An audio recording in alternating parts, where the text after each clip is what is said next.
Bom dia, pessoal, bom dia GP às 10, beleza? Olhem a minha camiseta, que demais. Deixa eu vir aqui mais pra trás.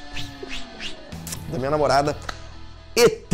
E.T. Phone Home. Quem não assistiu ET, hein? O filme é de 1982, se bem me lembro. Acho que é isso. Mas se vocês não viram ET, vocês não viveram até hoje. Resolvi criar um bordão, né, para substituir o Senta Que Lá Vem História, que eu estava plagiando, né, do Aviões e Música, do Lito, e segundo as informações aí nos comentários também, que já foi utilizado muito antes também na televisão, no Castelo Rá-Tim-Bum. Se o Lito faz essa homenagem ao Castelo Rá-Tim-Bum, ele ganha ainda mais a minha admiração, porque o Castelo Rá-Tim-Bum era demais. O bordão que eu criei hoje é... Gente, eu tinha pensado, aperta o 5 que lá vem história, vira a chave que lá vem história, mas... Bom, vocês viram a vinhetinha aí? Se vocês tiverem sugestão pro meu bordão, coloquem aí nos comentários de novo, tá bom? Porque aperte o cinto que lá vem história é ruim, liguem a chave que lá vem história também é ruim, e eu não vou mais plagiar o Lito do Aviões e Música, mas quero manter a vinhetinha, porque a vinhetinha que o Thiago fez é muito legal. 1994, né? Muita gente continua pedindo histórias, e a história de hoje tem a ver com a minha primeira viagem ao Japão. O pessoal diz que gosta de histórias também pessoais, ali daquela época que eu viajava para todas as corridas da Fórmula 1. Então essa da primeira corrida no Japão faz parte do meu anedotário particular. Gente, a minha camisa é demais, né? Sabe o que é bom de namorar uma menina do seu tamanho? É que você pode usar as roupas dela. Claro, nem todas, né? Calcinhas, isso eu não uso. Mas a camiseta, essa camiseta do ET dá para usar fácil.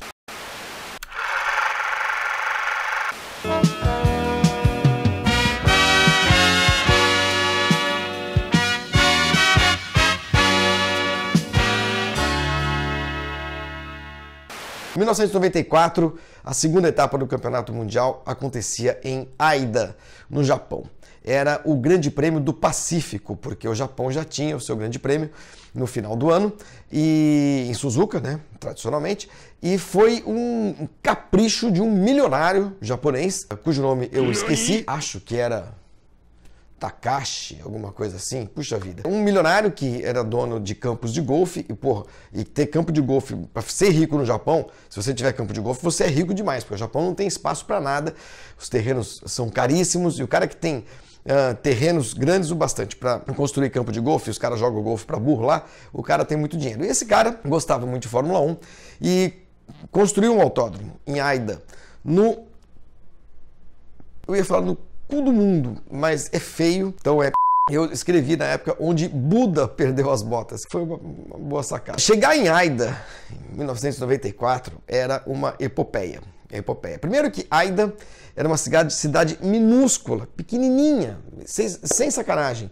Imaginem um autódromo construído perto de... Vou dar um exemplo que o pessoal vai identificar. Itatiaia, Nova Friburgo, né? Aqui no Rio, Jarinu, interior de São Paulo, ali pertinho de Jundiaí. Gente, sem sacanagem, uma cidade muito pequena que tinha 2 ou 3 hotéis, não mais do que isso, e o autódromo ficava a 1 hora da cidade, né? Distante 1 hora, no meio das montanhas e tudo mais.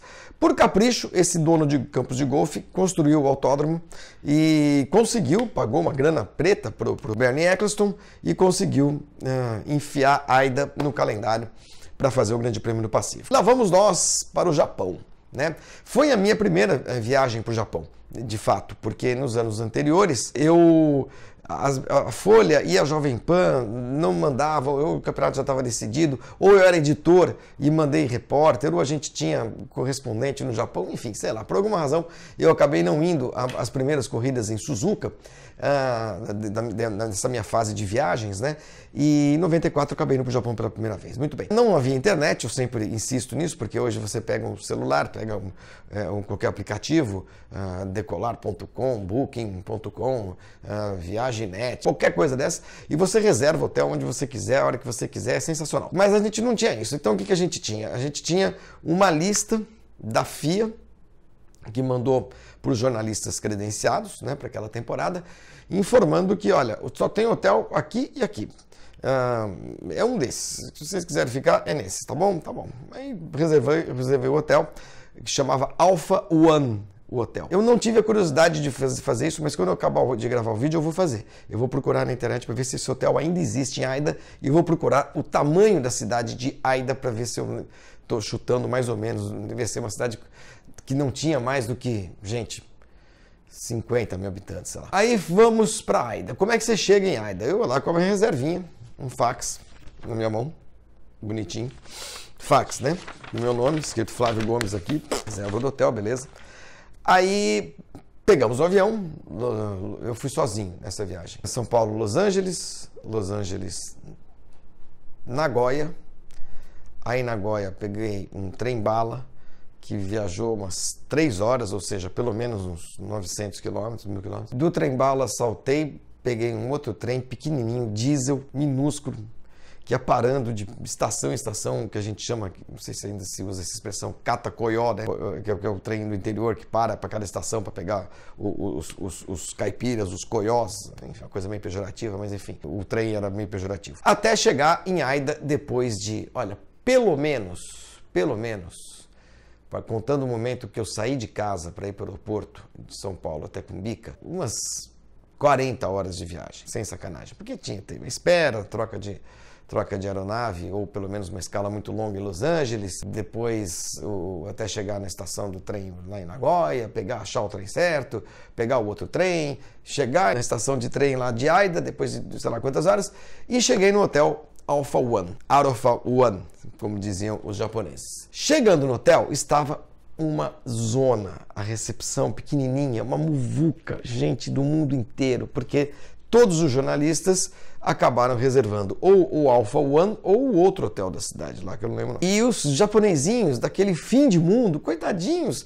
você não acha japonês falando inglês em todo o Japão, isso é lenda, isso é conversa. Mesmo os que falam com alguma dificuldade, porque a língua é muito difícil, é muito diferente e tal. E aqueles coitadinhos da recepção, enlouquecidos com dezenas de jornalistas, todos eles cansados, de saco cheio, puta que pariu, não sei o que, blá blá. Aí o que eu fiz? Eu com a minha malinha peguei e sentei num sofazinho na recepção do hotel e esperei aquela bagunça acabar, porque eu não ia me meter numa fila, gritar, não.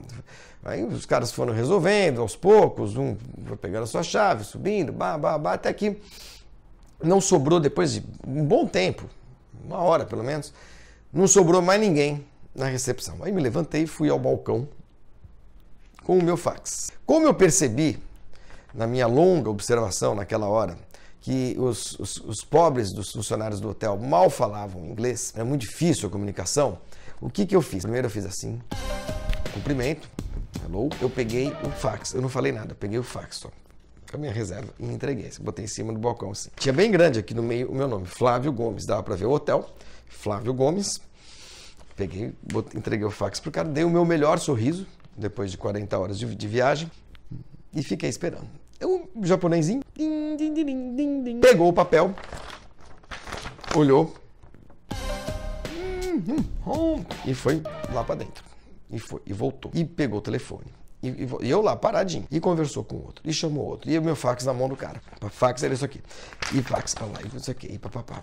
E vai para lá, vai para cá, vai para cá. Depois de uns 15 minutos, ele voltou com o ar contrito, quase chorando, parou na minha frente e com um enorme esforço ele usou o seu melhor inglês para dizer para mim o seguinte: Sorry, Mr. Gomes not arrived yet. O Sr. Gomes não chegou ainda. Olhei para o japonês, falei assim: Sorry, Mr. Gomes, it's me! Me dá a chave, pelo amor de Buda! Quando eu consegui explicar pro cara que o Mr. Gomes do fax era eu, não que eu estava procurando alguém chamado Mr. Gomes no hotel, que eu acho que foi o que ele entendeu, e quando ele entendeu isso, ele aí ele começou a pedir desculpas, porque a reserva ele encontrou, obviamente, estava lá no fichário. E aí ele começou, desculpa, sorry. Eu falava, tá tudo bem, calma, não precisa se matar, não precisa cometer aquilo, tá tudo bem, me dá só a chave do meu quarto. Resumo da ópera, depois de mais 15 minutos pedindo desculpas, o japonesinho me entregou a chave e eu finalmente fui pro meu quarto, que era quase uma cápsula uma cápsula, juro. Você precisava entrar no banheiro de ré, porque se você tivesse que fazer uma curva ali no banheiro, você não conseguia. Enfim, como o Jô Soares brinca, né? Quando você vai no banheiro, dependendo do que você vai fazer, você tem que entrar de frente ou de ré. Muito pequenininho, um desses hotéis, não era exatamente uma cápsula, porque tem hotéis assim, que são quase umas gavetas que você deita e dorme. Mas era muito pequeno, quer dizer, tinha a cama, uma televisãozinha enfiada na parede minúscula, o banheiro que não tinha mais do que 1 metro de quadrado, mas era o que dava, né? O famoso e querido e já saudoso Alpha One. Talvez contando assim não pareça muito engraçado, mas juro, quando o cara falou pra mim, Mr. Gomes, not arrived yet, putz, eu quase matei o japonês. 1994, outros tempos. E para fechar, chegamos no autódromo, pegava ônibus, era uma maluquice completa. Entregaram lá o programa oficial da corrida, e todo o programa oficial da corrida tem os dados estatísticos sobre o circuito e tudo mais, né? E entre eles o recorde da pista, o recorde para a Fórmula 1 da pista. E aí ele estava lá, como era a primeira corrida em Aida, né?